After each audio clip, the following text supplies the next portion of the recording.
Okay. Well, good afternoon, everyone. Welcome back to our session 2 for the quality of life CBAS TAS PCC best practice. And last week we talked about the leadership, and today we are going to share the experience and of the survey. And welcome everyone. And I saw some new faces here, and I'm very happy. You're very welcome.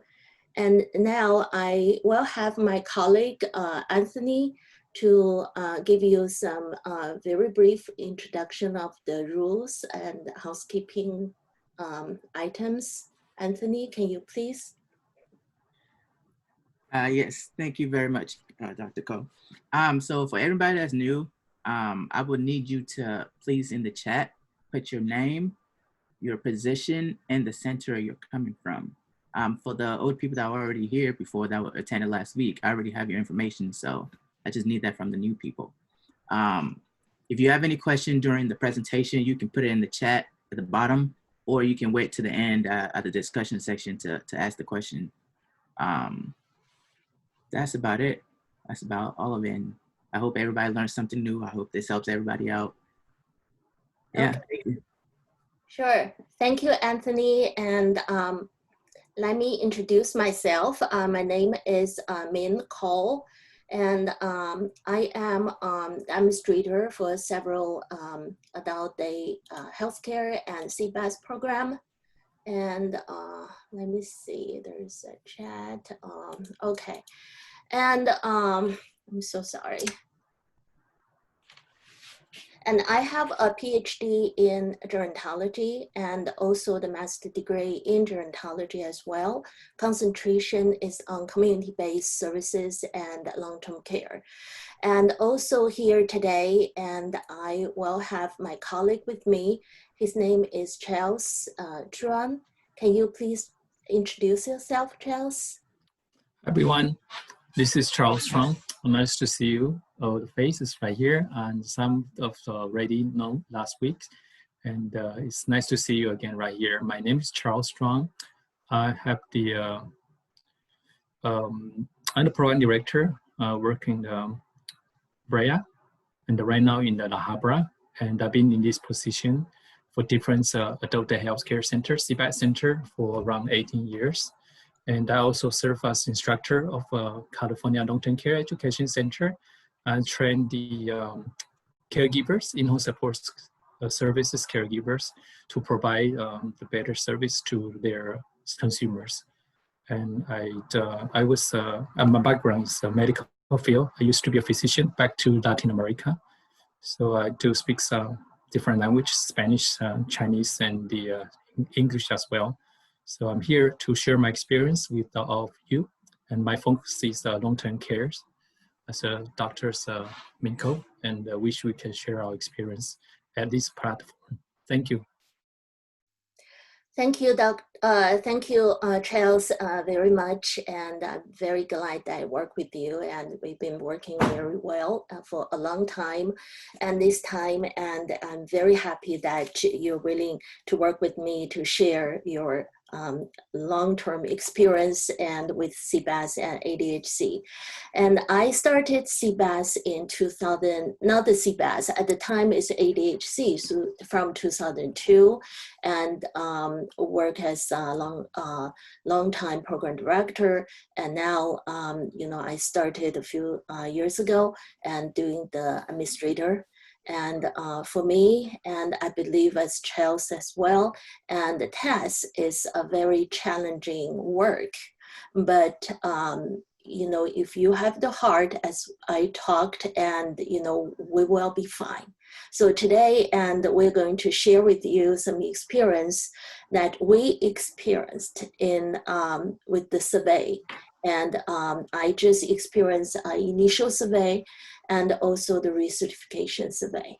So let's go ahead to start this session. And today, and the first I want to talk about is some professional terminology.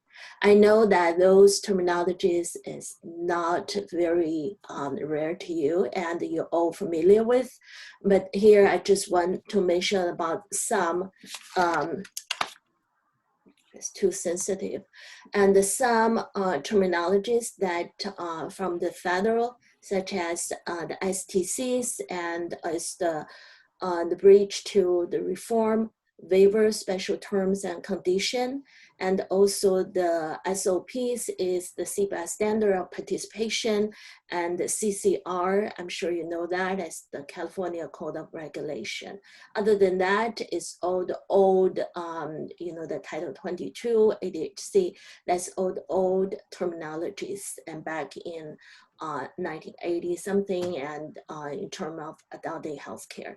And here, and every day, and we talk about the PMP, the MDT, the PCC, the IPC, the TAS, and the reason I put every and all here, because we will talk about it in this session, and we will talk a lot and in our operation.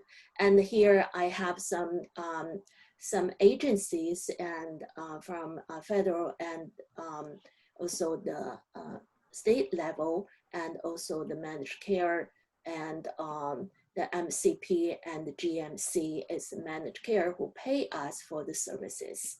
And you will get on the slides, and I'm sure that Anthony already sent out the slides, so you will have all that. So I don't want to waste time on this. And the next slide is a literature review that I conducted research in 2018, is a focus on the person-centered care and compare with the traditional medical model to the person-centered care model, focusing on the older adults in the ADHC and CBAS setting. This research was sponsored by the Quality of Life Group and is already published, and we believe that this research will help us a lot to towards our best practice in the CBAS setting and ADHC setting, and especially right now in the TAS under the TAS practice. And we reviewed 250, and actually it's more than 250 articles, and then we cited 106 articles for this research. And we found out that in terms of person-centered care, in different setting, we have different practice, such as in the hospital clinical setting, and we call the patient-centered.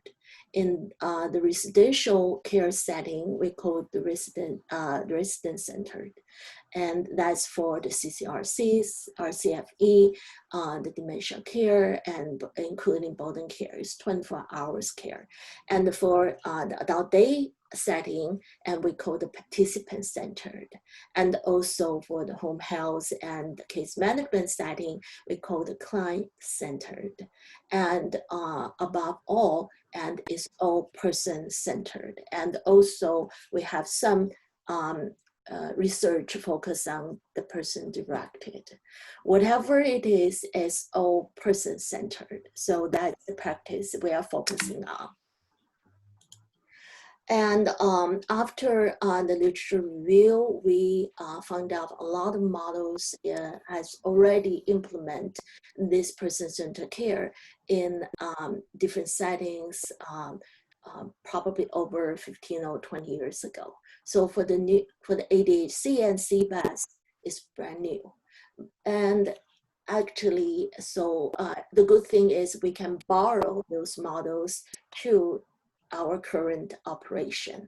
So the PCC, the common element include integrated, and I think I need to have somebody in.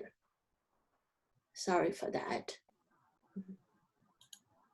Okay, and integrated, focused and targeted, and MDT based, and concentrated and coordinated services and support, involvement of the family, and the big time right now in TAS, and emphasize on the patient's or the participant and family experience. This is also implied to the practice right now.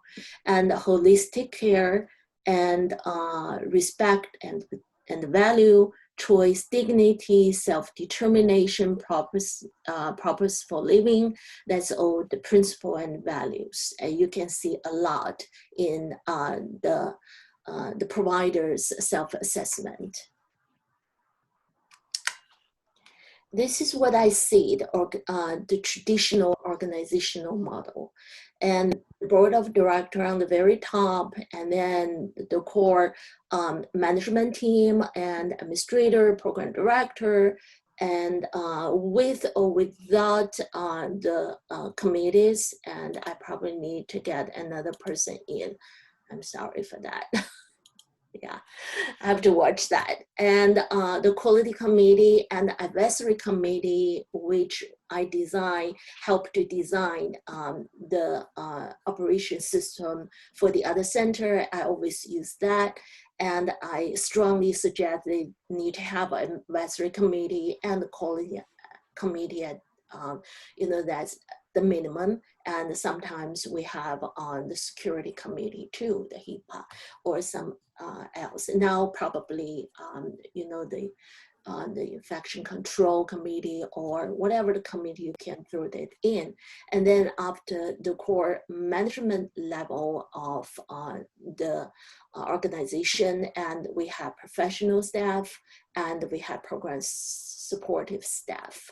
And professional staff include all this. You're not sad of that because you're all familiar, you all work with, and then also you have the supportive staff here to support. And this is the finding that we identified, and we make some changes. And this is my finding after the research and the model that follow that research. So we put the participant in the center and the person in to provide the service to him the most and the first in the first circle. And then the professional staff on the second circle. And then on the very other circle is the management staff. So this is kind of the system or the program that we created, after the research. This is the model. And it's already reserved because I published my papers on that. And this is for the traditional CBAS and ADHC setting. And it's good for the congregative setting. So it's not about the TAS. And right now we have the challenge, and we have to make a little bit change for the model of care. So this is the CBAS TAS operation setting. And this is just through here for discussion. Participants still here, and actually we need to add the family and the caregivers too. And we have the program directors leading the program, and we have more people coming in. I'm sorry, it's right here. Well, it's good. And okay, he joined. I'm sorry, I go ahead. And we have the program director leading the TAS operation, and we have the social workers, nurses will work very close, and we have the driver deliver the food, we have the janitor clean the center, and we have administrative assistant to help with the papers and with daily operation. And also a lot of center I see, they have the activity coordinators. And also that when we have some problem identified or issue identified, and we need LCSW, we need dietitian, we need OTPT, maybe speech therapy, and the pharmacist. So those are the new operation model that is good. Is good for us to do under the TAS operation.